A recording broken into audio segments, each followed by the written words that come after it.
Hello everyone, Radhe Radhe. आज हम इस वीडियो में आपको बताएंगे 64 योगिनियों के नाम। तो चलिए वीडियो शुरू करते हैं।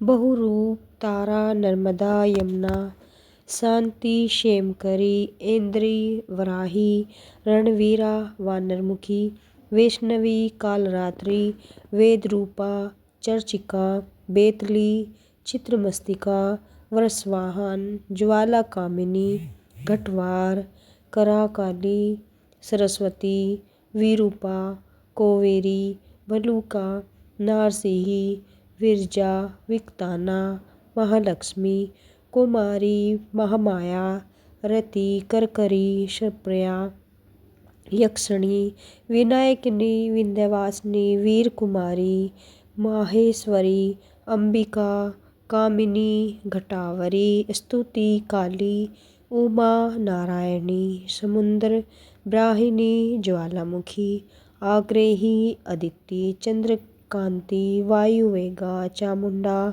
मूर्ति, गंगा, धूमावती, गांधार, सर्वमंगला, अजिता, सूर्यपुत्री, वायुवीणा, अघोर और भद्रकाली। ये थे 64 योगिनियों के नाम। अगर आपको मेरी वीडियो अच्छी लगी है तो चैनल को सब्सक्राइब ज़रूर करें और कमेंट्स में बताएं आपको 64 योगिनियों के नाम कैसे लगे। आज के लिए इतना ही। जय माता दी।